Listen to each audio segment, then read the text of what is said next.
Bonjour à tous et bienvenue dans Smart Patrimoine. Smart Patrimoine, l'émission qui vous accompagne chaque jour dans la gestion de vos finances personnelles à 13 h sur Bismart. Au sommaire de cette édition, nous commencerons comme d'habitude avec patrimoine thématique. Un patrimoine thématique consacré comme tous les mercredis au monde des crypto-monnaies ou des crypto-actifs. En France, nous évoquerons avec notre invité Nicolas Louvet, le CEO et cofondateur de CoinHouse, le livret Bitcoin, le livret crypto, en tout cas on verra d'ailleurs s'il est sur le Bitcoin ou non, que CoinHouse vient de lancer, une autre manière d'investir en crypto-actifs ou crypto-monnaies qu'il nous détaillera dans un instant sur ce plateau. Et puis dans Enjeu patrimoine, nous nous poserons la question de l'expatriation à l'étranger pour sa retraite.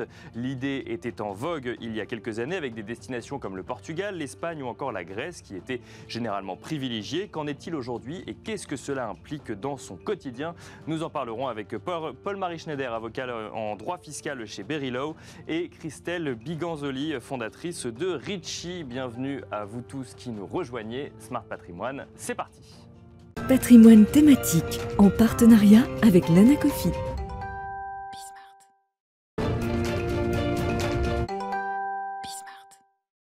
Et c'est parti donc pour patrimoine thématique. Un patrimoine thématique, on le rappelait en introduction, consacré tous les mercredis aux investissements ou en tout cas au monde des crypto-monnaies et des crypto-actifs et notamment à l'écosystème français. Aujourd'hui, nous nous intéressons à un nouveau venu dans le monde des cryptos en France. Il ne s'agit pas d'une nouvelle crypto-monnaie pour une fois, mais plutôt d'une nouvelle façon d'investir dans les crypto-actifs ou crypto-monnaies. Il s'agit du livret crypto. Pour en parler, j'ai le plaisir de recevoir Nicolas Louvet, le CEO et cofondateur de CoinHouse. Bonjour Nicolas Louvet.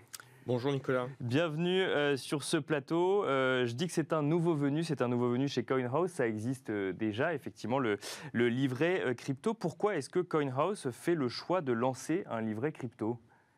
C'est tout d'abord pour répondre à des besoins de notre clientèle, particuliers, mais surtout des entreprises qui ont manifesté le besoin d'investir dans des actifs, des crypto-actifs, avec des rendements un petit peu différent, pas nécessairement d'investir directement dans du Bitcoin, de l'Ethereum ou d'autres cryptos, mais d'obtenir en fait des rendements qui peuvent être un petit peu plus faibles que la détention directe d'un crypto-actif, mais avec une sécurité, une garantie différente. Et c'est pour ça qu'on a lancé ce livret crypto dans un stablecoin, donc une crypto stable à une monnaie fiduciaire. En l'occurrence là, c'est au dollar, et donc on a lancé ce produit.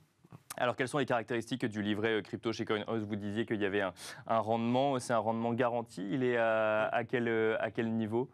Alors, on vient de le revoir en fait à la hausse. On avait dit en fait qu'on allait augmenter le rendement en fonction des conditions de marché. Les conditions sont très favorables. Donc, on a monté ce taux à 6,5% par an sur le livret USDT, donc ce stablecoin dollar. Donc 6,5% par an, donc ça veut dire qu'en tant que particulier ou en tout cas entreprise, on va investir son argent sur ce livret, son argent crypto, c'est-à-dire qu'il faut détenir des cryptos pour ensuite investir en livret crypto, ou on peut arriver avec sa trésorerie d'entreprise ou avec l'argent qu'on a sur son compte épargne? Les deux sont possibles. Donc soit vous possédez déjà par exemple des bitcoins, des ethereum, du solana ou un cryptoactif en particulier, ou même de l'USDT. Dans ce cas-là, après avoir fait la visualisation de votre compte, bien évidemment, on peut vous faire entrer dans le produit directement. Si vous possédez du Bitcoin, on va vous faire la conversion gratuitement du Bitcoin en USDT, et comme ça, vous allez pouvoir rentrer dans le produit. Ou bien vous venez en euros. Et donc là, on vous fera la conversion. Idem, elle sera gratuite, euro USDT, de façon à ce que vous puissiez rentrer dans le produit.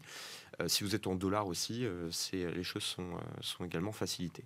Et alors, il y a un niveau minimum pour le coût d'investissement pour pouvoir rentrer sur le livret crypto de CoinHouse. On est aux alentours de quoi? De 50 000 $, c'est ça? Oui, c'est 50 000, donc aux alentours de 43 000 euros. C'est un premier seuil. Il sera revu bien sûr à la baisse, mais ça correspond aussi aux demandes de nos clients, en particulier les entreprises, et puis un certain type de clients aussi, qui sont les clients de CoinHouse, qui sont une clientèle qui met des montants beaucoup plus importants, et c'est une base de départ qui nous semblait tout à fait satisfaisante. Alors, on reviendra peut-être sur le fait que des entreprises cherchent du coup à investir une partie de leur trésorerie en crypto-monnaie. Juste avant, C'est un changement un peu de démarche sur l'investissement en cryptoactifs ou en crypto-monnaie, le livret, parce que le livret propose un rendement, là où on a plutôt l'habitude de voir des investisseurs qui vont spéculer finalement sur la hausse d'un actif, que ce soit le Bitcoin, parce que c'est le plus connu, mais il y en a d'autres.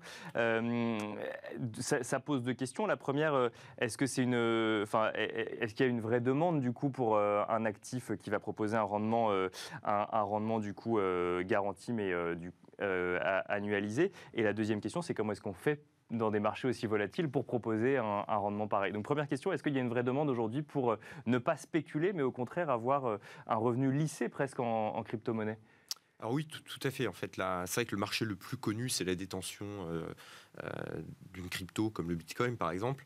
Mais en réalité, depuis déjà de plusieurs années, il existe la possibilité de prêter à des emprunteurs qui vont donc vous offrir un rendement, soit des cryptos directement, donc vous pouvez prêter du Bitcoin, ou vous pouvez prêter des stablecoins, et principalement d'ailleurs des stablecoins, dans ce qu'on appelle la finance décentralisée. Donc il existe un certain nombre d'acteurs qui sont des protocoles qui sont des protocoles dits de finance décentralisée, donc il y a pas d'acteurs, bien sûr, ou des acteurs qui vont directement organiser en fait cette situation de prêt, donc des acteurs centralisés qui vont faire l'intermédiaire entre ces emprunteurs et ces prêteurs et qui favorisent justement la création de ce marché.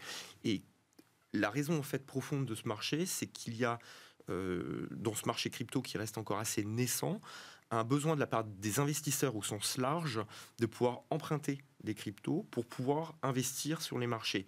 Et ils le font soit dans des stablecoins, soit dans des cryptos directement comme le Bitcoin, l'Ethereum, et ils offrent pour ça un rendement. Ces rendements sont en effet assez élevés, tout comme dans la finance traditionnelle, on avait des rendements assez élevés il y a quelques années. Aujourd'hui, on en a moins. Le rendement tel que le livret A a un rendement très faible, à 0,5%. Mais dans la finance décentralisée, dans la finance centralisée, qui consiste justement à apporter cette liquidité, vous avez aujourd'hui des rendements qui sont entre quelques pourcents jusqu'à 10-15% en fonction des risques. Mais donc quand je mets, mettons, 50 000 € sur mon livret crypto, ça veut dire que je vais quelque part prêter de l'argent à une personne qui cherche, qui cherche à, lui, aller investir sur les marchés avec l'argent qu'il aura emprunté en crypto? Alors, c'est aujourd'hui complètement possible. C'est un marché qui représente plus de 90 milliards de dollars. D'accord. Donc, ce n'est pas un petit marché. Vous pouvez le faire directement, mais c'est très compliqué. D'accord. Il faut choisir le bon protocole ou choisir le bon acteur. Certains acteurs vous demandent des montants minimum de dépôt qui sont très supérieurs à 50 000 $, mais on est plutôt sur du 1 million ou 2 millions. Donc, c'est pour ça justement que nous, acteurs comme CoinHouse qui sommes régulés, on fait cet intermédiaire. Donc en fait, le placement, vous le faites auprès de CoinHouse, qui lui, en fait, se chargera de réaliser et de structurer cet investissement, d'où la notion de protection, puisque le taux est garanti dans ce cas-là, c'est nous qui prenons le risque, c'est pas vous. Et alors justement, le risque peut être assez conséquent quand on voit la volatilité sur les marchés crypto. Comment est-ce qu'on s'assure, parce que j'imagine que vous avez étudié le produit avant de le lancer, comment est-ce qu'on s'assure la capacité de délivrer un rendement de 6,5% alors que le Bitcoin peut monter comme baisser, tout comme Solana, tout comme l'Ethereum ou autre? Alors en fait, c'est justement parce que ce livret n'est pas un livret qui est libellé en Bitcoin, il est libellé dans ce stablecoin, qui est un crypto-actif stable par rapport à une monnaie fiduciaire, et en l'occurrence, c'est le dollar. Donc il suit forcément le cours du dollar. Exactement. Donc il est coté, vous pouvez, d'ailleurs nous-mêmes on l'achète sur des places de marché, donc il a une cotation qui suit peu ou prou exactement la parité 1 USDT égale 1 dollar ou 1 USDC égale 1 dollar. Donc on n'est pas du tout en fait dans le risque que vous avez d'une fluctuation qui est celle du Bitcoin. Après, le risque il est plus porté par l'acteur auprès duquel on va, ou la solution, puisque les solutions décentralisées sont... Il n'y a pas nécessairement un acteur qui, du coup, gère directement le risque, qui garantit. C'est plutôt à ce niveau-là que se porte le risque, d'où l'importance de tester, de faire le choix des bonnes plateformes. Mais c'est intéressant parce qu'on se rend compte que finalement, derrière ce mot crypto-monnaie ou crypto-actif, en fait, il y a de plus en plus de réalités qui ressemblent à des investissements classiques, mais pour le coup, dans un environnement crypto-monnaie. Et ça veut dire que CoinHouse prend le rôle d'une société de gestion où on va va déposer des actifs et ensuite vous allez gérer ces actifs. Alors là, on a parlé du fait de pouvoir prêter. C'est la seule manière qu'on a de pouvoir générer un rendement, ou comment est-ce que vous gérez ensuite ces actifs ? Alors, il y a un contrat en fait, qui est un contrat de prêt-emprunt qui nous permet de gérer les actifs. Est-ce qu'on est une société de gestion ? Alors, on n'est pas une société de gestion au sens, il n'y a pas d'agrément, Bien sûr, parce que c'est pas sur des produits financiers. Nous, on est un prestataire de services sur actifs numériques régulé, avec un enregistrement auprès de l'AMF et un contrôle de la CPR. Donc hyper réglo sur cette partie depuis très longtemps. En fait, la réalité, c'est qu'on est en train d'évoluer, puisque le potentiel des cryptos, c'est pas juste de détenir un actif volatile, et ça s'arrête pas du tout au Bitcoin. On a aujourd'hui, dans la finance décentralisée, la possibilité de prêter, d'emprunter également.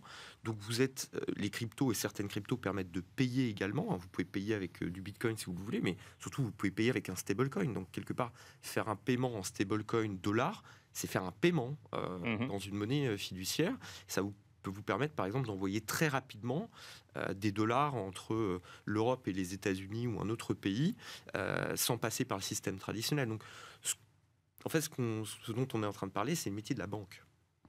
Mais adapté au monde des cryptos. Adapté au monde des cryptos. C'est pour ça qu'on évolue vers ce métier qui est crypto-bancaire. On reproduit les services financiers que vous connaissez. La détention de crypto, on permet à tous nos clients de détenir un compte dans lequel leurs cryptos sont sécurisés, dans les systèmes qui sont dits de cold storage, à froid, c'est-à-dire que ce n'est pas exposé sur Internet, ce n'est pas exposé à des ransomware ou à des attaques directes, à des cyberattaques. Et tout ça, en fait, c'est des services, le dépôt, le placement de fonds, la possibilité d'acheter des actifs volatiles comme des actions, mais en l'occurrence des cryptos, c'est des services qu'offre votre partenaire bancaire. Et alors, pour conclure, j'avais dit qu'on reviendrait sur l'intérêt d'une entreprise de placer sa trésorerie en Bitcoin. Du coup, pourquoi certaines entreprises cherchent à placer leur trésorerie sur des crypto-monnaies plutôt que sur des investissements traditionnels ? C'est quoi ? C'est un souci de diversification avant tout ? 6,5%. Effectivement. Alors, c'est un 6,5% annuel qu'on garantit pendant 3 mois. Les 13 premières semaines, c'est la période de lock-up. Après, vous êtes totalement libre de rester ou de sortir et le taux sera révisé. Très probablement à la hausse si les conditions de marché continuent à être aussi favorables. Éventuellement, il baissera un peu, mais on restera quand même très supérieur à tout placement que va proposer un partenaire bancaire. Donc, et ce n'est pas du Bitcoin, puisque le taux est garanti. Le Bitcoin peut être très intéressant, c'est une diversification aussi. Le problème, c'est que placer la trésorerie d'une entreprise, quand on est directeur financier, sur un actif qui est hyper pertinent, c'est un peu trop risqué. Donc on va peut-être en placer seulement, si on veut placer X, on va peut-être placer 10% de X ou 20% de X dans ce cryptoactif qui est le Bitcoin ou l'Ethereum, et on va plutôt placer 90% ou 80% de X dans justement ce livret, pour le coup, qui offre un taux garanti de 6,5% par an. Merci beaucoup, Nicolas Louvet. Je rappelle que vous êtes le CEO et cofondateur de CoinHouse. Effectivement, c'est bien de rappeler que crypto n'est pas égal à Bitcoin. Il y a une réalité beaucoup plus vaste derrière. Merci beaucoup également de nous avoir suivis. On se retrouve tout de suite dans Enjeu Patrimoine.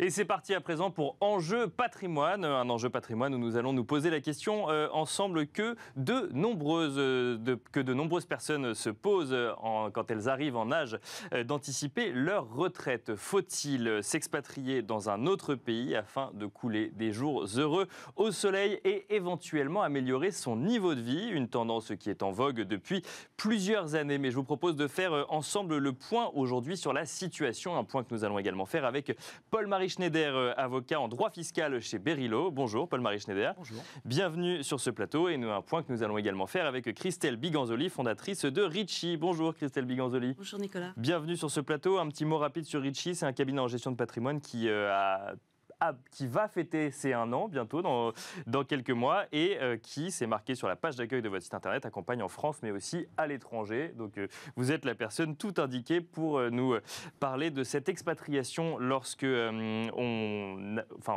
arrive à la retraite. On va commencer avec vous, Christelle Biganzoli. Quand on regarde un petit peu les chiffres sur le sujet, on se rend compte que un tiers des Français, un Français sur 3, souhaiterait s'expatrier pour la retraite. C'est beaucoup quand même qui voudraient du coup un changement de vie dès la fin de leur carrière professionnelle. C'est quelque chose que vous constatez également, vous, dans les échanges que vous avez avec vos clients ou avec les personnes avec qui vous échangez? Alors pas vraiment, il y a un niveau entre le rêve et la réalité, D'accord, c'est-à-dire le passage à l'acte, si je puis dire. Donc effectivement, il y a beaucoup de gens qui rêvent d'aller au soleil au moment de la retraite, et la réalité se confronte à eux vite, parce qu'il faut s'éloigner de sa famille, bien sûr, de ses enfants, de ses petits-enfants surtout, et ça devient un peu compliqué. Et puis il y a d'autres enjeux dont on parlera sûrement au niveau successoral et fiscal, donc au niveau civil et fiscal, qui sont quand même pas tout à fait neutres et qui peuvent permettre de prendre une décision inverse à ses rêves initiaux, en fait. D'accord, donc quand je dis qu'un Français sur 3 souhaiterait s'expatrier pour la retraite, le souhaiterait est très important quand il s'agit d'y réfléchir un peu plus concrètement. Avant même de passer le pas, déjà, le chiffre baisse drastiquement. Exactement, et les Français sont très attachés aussi au patrimoine culturel français, la bonne nourriture, la culture. Donc c'est difficile de quitter un pays, surtout quand on ne l'a jamais fait avant. Et c'est vraiment le point crucial, c'est lorsqu'on a été expatrié, souvent on a ce besoin de repartir et ça se passe relativement bien. Mais lorsqu'on n'a jamais vécu l'expatriation et que d'un seul coup, à 60 et quelques années, on décide de partir sans parler la langue du pays, là, ça devient très, très compliqué et on constate qu'ils reviennent assez vite. Bon, alors, le thème de cette émission, c'est s'expatrier pour la retraite. Est-ce une bonne idée? Donc, du coup, on commence à comprendre effectivement que vous nous dites que ce n'est pas une bonne idée pour tout le monde.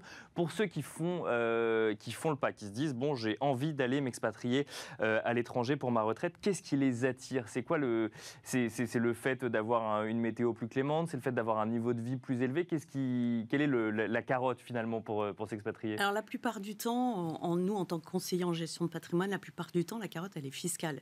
C'est payer moins d'impôts, ne plus être soumis à l'IFI.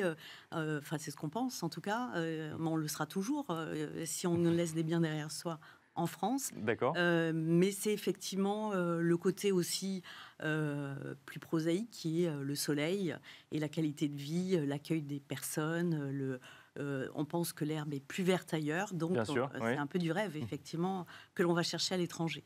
Et est-ce que vous avez une idée, avant qu'on rentre effectivement dans le sujet fiscal, des destinations qui font le plus rêver les retraités ou les pré-retraités qui voudraient partir s'expatrier? Alors, pour faire le lien avec le fiscal, c'est effectivement le Portugal qui a donné une grosse incitation à un moment donné de 10 ans de défiscalisation, mais ça va être aussi les pays... Ce qui n'est plus le cas aujourd'hui, d'ailleurs, ça s'est arrêté en 2020. Ça s'est atténué parce que le Portugal n'avait plus besoin d'autant de Français qui arrivent en mars.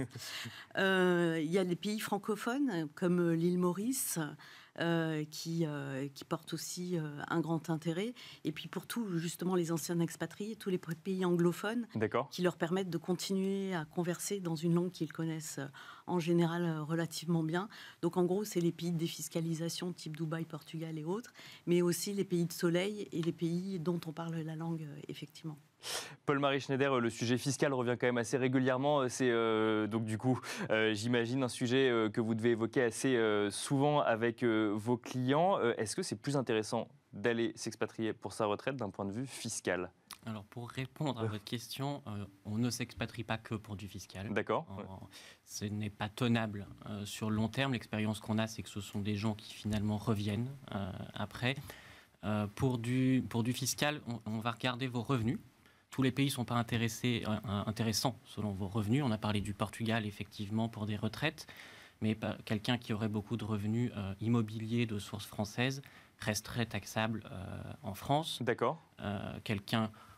Donc ça veut dire que je me crée, durant toute ma carrière professionnelle, un patrimoine immobilier pour m'assurer une sorte de rente complémentaire à ma pension de retraite en France, un patrimoine qui est créé en France. Je décide de m'expatrier au Portugal parce qu'il y avait cette carotte fiscale jusqu'à 2020. Je reste taxé sur mes revenus en France, donc fiscalement, c'est pas si intéressant. Les revenus de source française, notamment immobilière, restent taxables en France, alors selon un barème qui est différent. Donc ça peut être un peu plus intéressant, mais c'est pas l'Eldorado que l'on croit.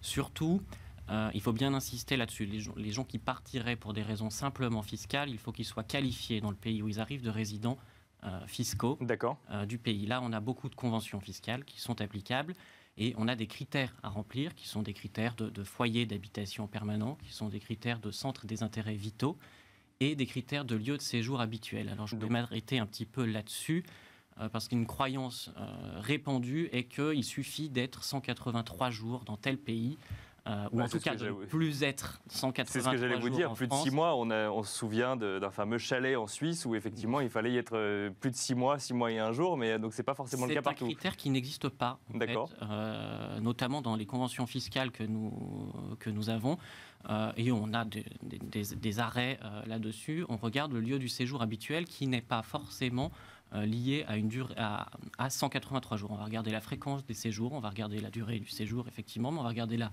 régularité des séjours.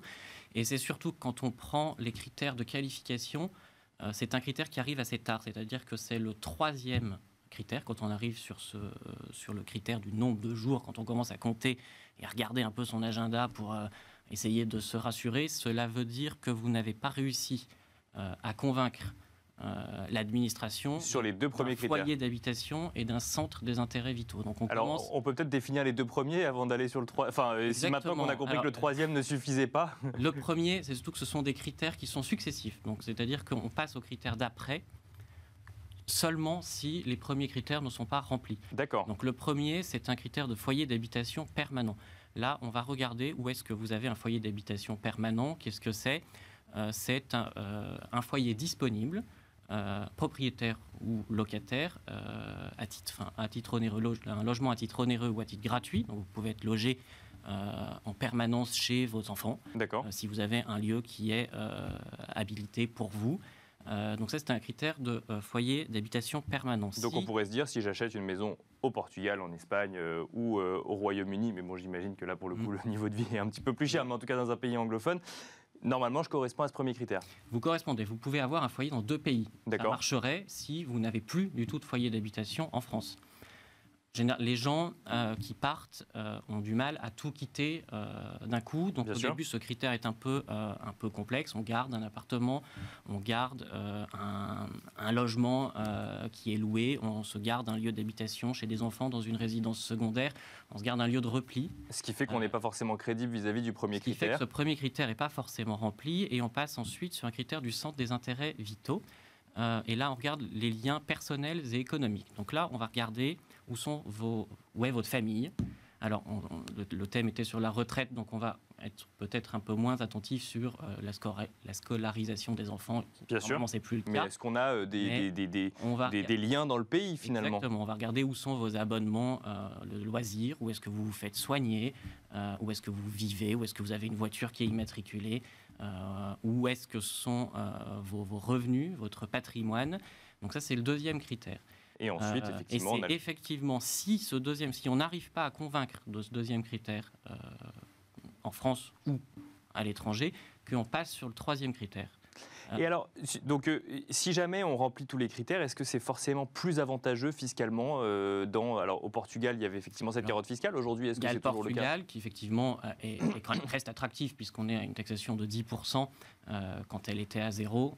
Mais une taxation sur quoi alors, sur la retraite. Sur la retraite, c'est-à-dire, mais sur une pension de retraite qui vient de France. Sur une pension de retraite qui vient de France. Mais on est taxé moins dans le pays, en fonction du pays de résidence, ou enfin dans son pays de résidence. Le Portugal a décidé de moins taxer ces non-nationaux qui viendraient consommer leur retraite dans ce pays, parce que la convention fiscale permet d'imposer la retraite dans le pays de résidence.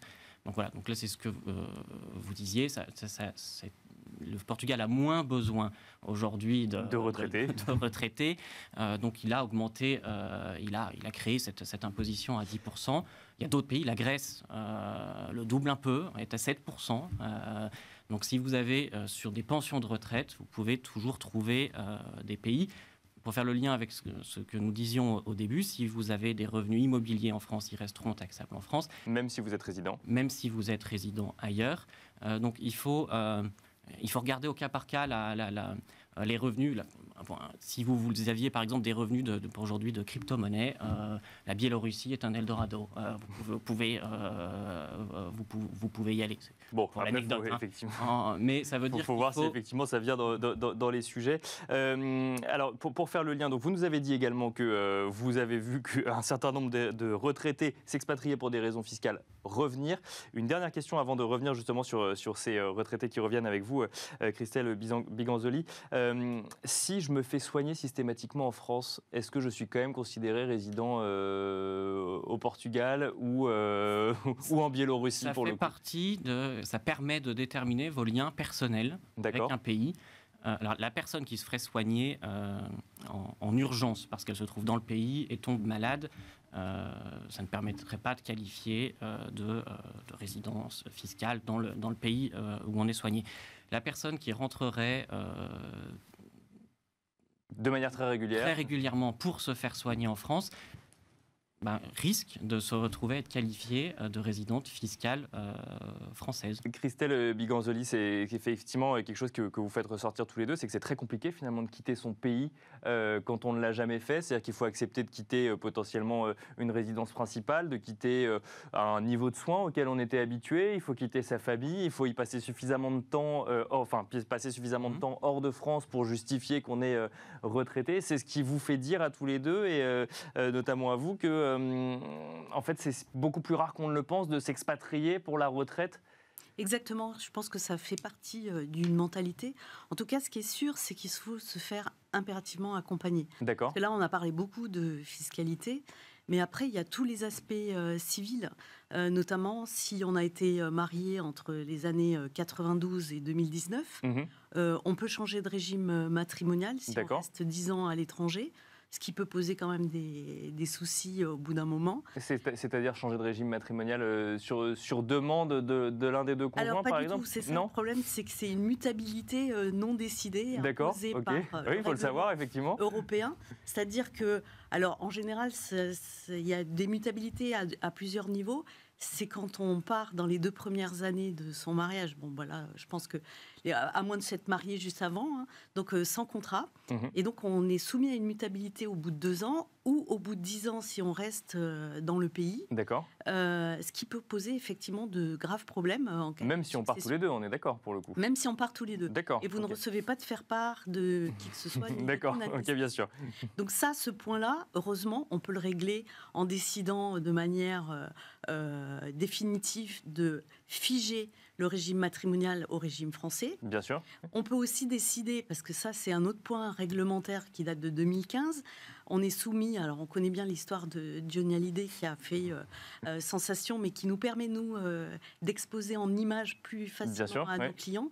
En fait, lorsque l'on décède à l'étranger, on est soumis à la loi du pays dans lequel on a sa résidence définitive. Donc ça veut dire que si vous partez par exemple dans un pays à charia, comme Dubaï ou Bali ou autre, vous serez soumis à la charia, ce qui est quand même un peu problématique. Bien sûr. Et puis, mais parce que vous êtes résident du pays, pour le coup. Voilà, parce que vous êtes résident du pays. Et donc, après, il y a des conventions qui permettent de renvoyer à la loi française, comme au Japon, par exemple, ou au Portugal. Mais tous les pays ne sont pas comme ça, donc il faut faire extrêmement attention. C'est un point, à mon avis, essentiel sur ce sujet-là. Et on peut aussi désigner la loi française comme étant applicable à ces successions. D'accord. Et honnêtement, pour étudier à peu près tous les codes civils mondiaux avec nos clients depuis plus de 15 ans, on se rend compte que le code civil napoléonien est assez génial puisqu'il protège à la fois le conjoint et à la fois les enfants. Merci beaucoup à tous les deux. Effectivement, il faut prendre en compte quand même ces changements de régime matrimoniaux où la gestion du décès, c'est des choses auxquelles on ne pense pas forcément quand on cherche une carotte fiscale, mais c'est à prendre en compte quand on cherche à s'expatrier pour la retraite. Sur la carotte fiscale, sur les successions, quand vous partez pour du fiscal, cela ne fonctionnera que si vos enfants partent aussi. Il faut y penser. D'accord, aussi. il faut effectivement. Le droit fiscal français permet de rappeler les successions, quand bien même vous êtes résident fiscal à l'étranger, si l'héritier est résident fiscal français. Donc il faut partir pas à moitié, dans ce cas, Voilà, qui est encore moins simple. Ce qui est encore moins simple, donc il faut avoir ça en tête. Merci beaucoup Paul-Marie Schneider. Je rappelle que vous êtes avocat en droit fiscal chez Berilo. Merci Christelle Biganzoli. Je rappelle que vous êtes fondatrice de Ritchie. Merci à vous également de nous avoir suivis. Je vous donne rendez-vous demain pour un nouveau numéro de Smart Patrimoine.